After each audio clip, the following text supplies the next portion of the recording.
Welcome into Extra Time. Thank you as always for your tweets. Let's address a couple of things though with Don and Craig. First, Craig, what's the relevance of the two balls behind you on the mantelpiece? The wife, for some reason, likes those as little ornaments. She had them upstairs, and so I put them there just to finish off the back shot. There's no reason to it. There are just a few little things like that around the house. It's just women's touch. I thought it might just be referring to what you talk mostly, but meanwhile, Don, what's this? Are you not feeling this, Dan? I mean, this is 2 weeks in. I think it looks magnificent. I really do. It looks something, that is for sure. I like it. I think it's here to stay. It's that bad a moustache. Don. I'm telling you, I like it. It's one of those moustaches and beards. My dad used to say, when you said it's that bad, if you put milk on it, the cat could lick it off. Oh, beautiful. It's only 2 weeks in. Give me time. Right, Don, who will win a trophy first? Spurs or Pochettino?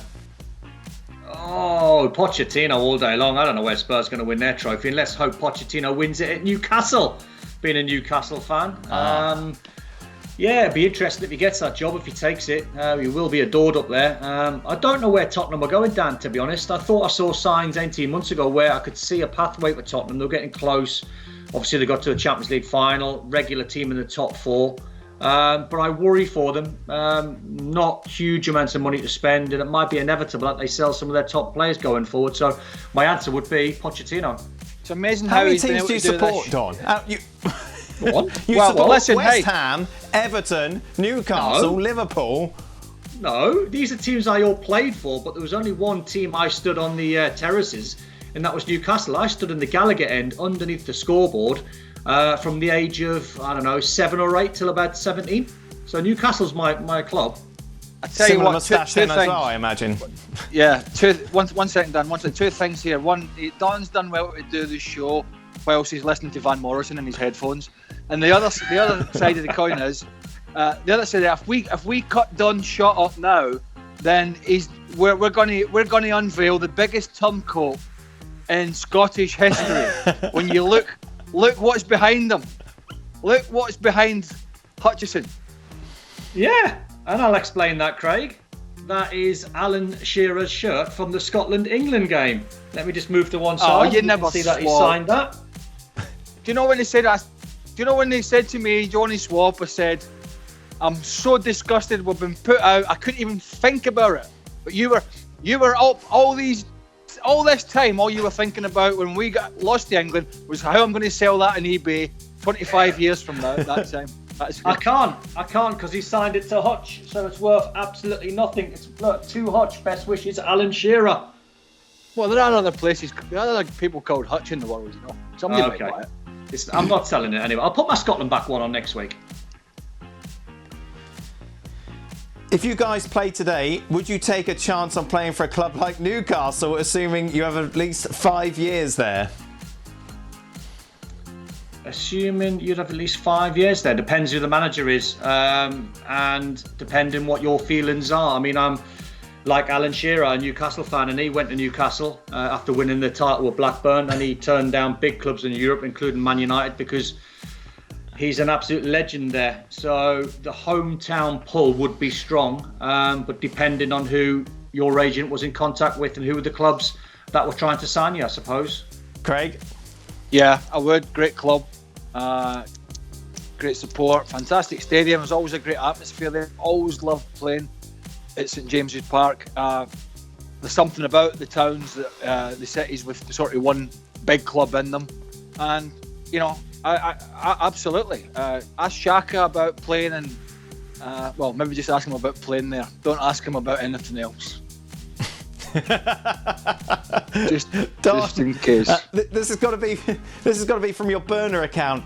Don, can you describe your emotions on scoring that famous Wembley goal against England? It was the best moment ever, but it was the worst moment ever because I'd gone in to the dressing room afterwards, and I saw the likes of Craig and all the boys crying because obviously on aggregate we lost 2-1, but the emotion of scoring the goal was I mean, it was just, I always liked Dan. I always liked the hard and the tough occasions. I liked being in the Lions Den. I used to love playing at Old Trafford and Anfield when your backs were against it. And we were 2-0 down going into that game at Wembley. And I'll say it and I'll stand by it, and I'm pretty sure Craig will agree.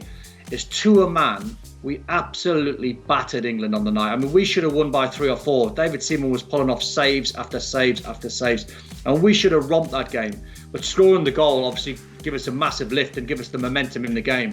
And I was actually planning, not beforehand, I was never a planner of celebrating, but as soon as I scored it, the Scotland fans were way behind the goal to the right-hand side, and I was actually going to head for them and just jump on the fences there and go nuts. But all our substitutes were warming up in that corner, and they sort of stopped me. So my celebration looked quite weak, but I tell you, the emotion inside me, I'll never get that back again. The adrenaline was something else. I can confirm now, and I'm going to confirm now, that I, as disappointed as I was not crying in the dressing room at the end of the game. However, as well as we played and we beat England and we did play brilliantly that night, we might have went through and we might have won by more if he wasn't chasing Alan Shearer around before the end of the game saying, Alan, can I get your shirt? Can I get your shirt? Can we swap? And he went, I don't want yours, Hutch. But I'll give you mine. Did you not get David Beckham's that night, Craig? Did you not ask for any shirts? Did you not swap? No. He asked for mine and I refused. All right, there you go. Okay. I'll be keeping. I've kept it to myself, but now that you asked, I've kept it to myself. Don, would you have swapped that goal for Craig's goal in the World Cup? Wait. Yes. Ooh. Yes. Because I've not played in the World Cup. I didn't get there with Scotland. And as a kid, the World Cups that come to mind, 82, 86, Italia 90, those were the World Cups. But for Craig to go to a World Cup with Scotland and score, I would swap that goal, I think, in a heartbeat. Did you play any different positions on the field when you were younger? Craig, you played basketball for Scotland. That's a very different position. Yeah. Have I mentioned that before? I think I have. No, Scotty Pippen there. Look at him. Actually, yeah, no. Hey, Larry Bird. I see Larry Bird in there. I tell you what, don't mock. I'm tell you what, I want bad, but I tell you, the answer is, strangely enough, no. I played more positions professionally than I did when I was a kid. When I was a kid, I just played middle of the park all the time. It wasn't until I went to Chelsea and really with Scotland that I started playing. I played fullback at times. I played left back actually, and I came on in the Euro '96 game against England at Wembley, the game where Gaza scored that great goal. I came on at left back in that game. I played right back. I played centre half for Scotland. I played sweeper, and I did that for Chelsea as well. So, yeah, I did shift about in my professional career in different positions, but I never did it when I was a kid. No. Don? I think likewise with Craig. Really, I think when you're young, you just play, and you know, depending on what you are, you might be the best player, so you tend to be either in the middle of the park or up front where you can contribute and score goals. But like Craig, I was shifted everywhere. I've been a number 4 holder midfield player. I've been a number 8 box to box. I've played for Everton as a number 10. Sunderland, I used to play on the right hand side. I can remember Graham Souness actually when he got the Liverpool job, and he was trying to find a position for me because I was a young lad with, you know, loads of heart, and I loved to tackle, and I was quite boisterous, and I had an opinion sort of on the pitch. I didn't mind getting stuck in, so he's trying to find a position for me, and he said to me, I don't see you as a midfield player. I just don't see it in your game. He said, I could probably see you as a right back. You like a tackle, you know, you're a decent passer of the ball, you like to get stuck in. So he said to me, I'm going to play you in a reserve game this week, and if you do well at right back in the reserve game, you'll make your debut at the weekend. So this is one for the older viewers. So the reserve game was Nottingham Forest away, and I played up against a guy called Franz Carr, and he absolutely ripped me to shreds. And Graham, after the match, just looked at me quite calmly and went, "You're not a right back, are you?" And I went, "No." He was rapid. Final question. He was. This is much touted boxing match between me and Sebi. Craig, who would be the favourite in this boxing match between Dan and Seb? I don't know, because we had this discussion the other day. Because obviously you're a couple of guys that you're lucky if you weigh £100 sat on a horse soaking wet. You know what I mean? It's like, but I could see Sebi. I could see you. You're a sly little sword. I could see him rushing in like he always does. One of those with like the fist going like that, flying in. I could see it. All anger. I could see you just waiting, ducking, and maybe catching him with like as I say, an undetected blow to the ribs to start with, then an uppercut. So I'm going to say I think you would be a little cuter than him. He's a kind of head down, rush in merchant. I'm going to say you. Just. I think it would be a terrible, terrible fight, no matter what happens.